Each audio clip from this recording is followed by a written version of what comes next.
does the Pascal 39 points, the strong defense, does that fuel trades or does that snuff them out? Paul? Depends on what side you're on. If you're a team that figures you could use I'm talking from a Raptor perspective. Does this help his marketability, or do you say, hold on, what do we do? We shouldn't be getting rid of him. I mean, marketability. I wouldn't trade the guy right now.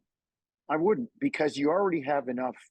I wouldn't say upheaval. You already have enough searching and looking for, kind of in the rebuild, some stability and consolidation. If you trade him, then you, whatever you've built up, you're going right back to it. And then are you going to get a guy that's the same skill level, the same attitudinally in terms of the buy-in? Hey, there's the old line: the devil you know is better than the devil you don't. And for me right now, that would not be something I would look at. Now, like I said, give him 25, 30 games. You're also probably looking at who else is out there. But at this very moment, I'm not making that deal. Matt? How many teams have a 22-year-old Scotty Barnes, have a 25-year-old OG Anunoby, and a 29-year-old Pascal Siakam? Those players are really good. I mean, Scotty Barnes's numbers are tremendous. They are, the numbers. I can go back to my notes from last night. And I know we're talking about Pascal. I'll get to him in a minute, but Barnes, only player with 180 plus points, 80 plus rebounds, 50 or more assists, 10 or more steals, and 10 or more blocks. Okay. Like, that is just absolutely exceptional. OG Anunoby is a premier defender in this league, and he can shoot when he's healthy. That has been the one thing, and he can shoot the three. We know the resume of Pascal Siakam. To me, those three, I think that the Raptors attempted to do this while they tried to go get Damian Lillard, which is, let's keep that core group together and add. Absolutely. Right. And so, and to give that a shot, because getting those three sort of players in this league is not easy. So I would say, okay, I would be in the mindset of, can we add a shooter? Because the one thing we know is Pascal and Scotty, based upon their games right now, they need more spacing, right? They need more spacing. They need more lanes to drive in, right? Because they're both so good down in the block, right? Mm-hmm. And then also we know that when you put them with the second unit, they're going to need some shooting around them so they can get down low on the block, and Scotty could be the primary with the second unit, or Pascal can be a primary with the second unit. So to me, can you find some shooting? Can you maybe get a second big, and if you can do that, and maybe add a couple of, you're talking about adding a couple of people. I just think that this team has a chance to be better than what people think, because again, I look up and down the Eastern Conference, and maybe you take it out of the mode of the 2004 Detroit Pistons. I just don't know, like, how many people have a Scotty, an OG, and a Pascal. Now, granted, Raptors do not have Giannis, right? They do not have Joel Embiid, right? We know that, right? They don't have, if you want to get into Tatum and it took, remember, Tatum and Brown a while to finally figure out how to play together. But what did they do? They went out, and it's working up to this point. They got a big that can shoot threes, and Porzingis create spacing.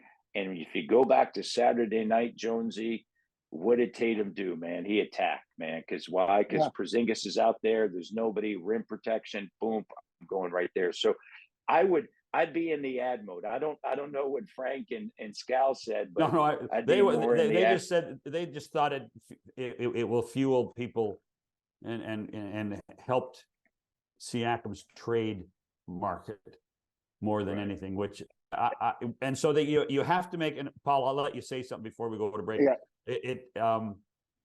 You have to define whether he, as you talked about, Matt, is he part of the core or not? And that's not a long-winded, that's a simple yes. Is he Well, part of the core or is he not? well, this If is you ask me, John, yeah. if you ask me, he should be, and that's why I said, what But when you point say of he view? should be, Paul, that tells me that there is people within the organization that think he isn't.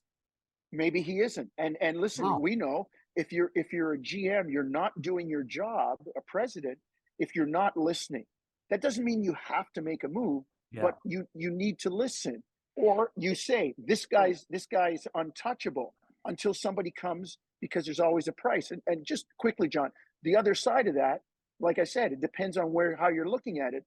There are other teams out there that look at him and say, man, he'd be a great number 2. Or man, he'd be a great number 3, or man, he'd be a great leader with these guys around. So I just think, if you're asking me right now, Yeah. I'm not dealing with them. I'm not dealing. And real quick, I'm going to add this to that. The number one, and I know we got to go to a break. I'm trying to go to break How for long- 10 minutes. How long is this show?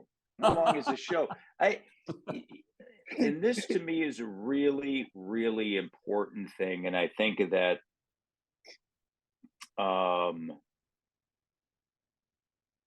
reminded of Chris Bosh, right? I think that the most important thing to find out, because we know publicly and everything, certain things are going to be said, whatever like that. But internally, what you have to find out is ultimately, Pascal, I know publicly has said, this is where I want to be, and OG and all that. But that's, to me, it's, you have to find out over the course of the next few months, do they really want to be here? And then how much is that going to cost? Right. And so you have to do an incredible job of finding that information out. And hopefully you have the relationships in which you can get the proper read on it, because you're never, as we know in the business, you're never going to get that. I mean, unless, the Damian Lillard thing, the Carmelo Anthony thing, yes, there are those sort of situations, events thing that do come up, but 9 times out of 10, that isn't the case. Most of the time it's a Chris Bosh situation. Yes, yeah, there's a chance I'm going to stay here, whatever like that. Right. And then the Raptors went into that trade deadline on an absolute heater. They were winning games, and you're thinking, hey, if we continue. So you just got to take that big picture. And then ultimately, to me, that will be the big thing, whether or not you end up moving any of these players. But again, I go back to Barnes, OG, and Pascal. How many have them? Well, that tells me. Add? But you, Matt, you're telling me that he's part of the core, and I just like, I keep hearing things that there are times that maybe he might not be. That's all. Well, I just look at, he does so many great things, and I know he's not a 3-point shooter. And Scotty has shot the ball well and whatever, but he's still only 22 years old. And Pascal is the last one with a ring that played in the 2019, right? OG unfortunately couldn't go, and Chris Boucher didn't go, and so he's the last one remaining. And to me, I think the mindset now is, hey, if we could add something to those 3 with Dennis Schroeder and Jakob Poeltl, wouldn't this be something? And I kind of agree with that.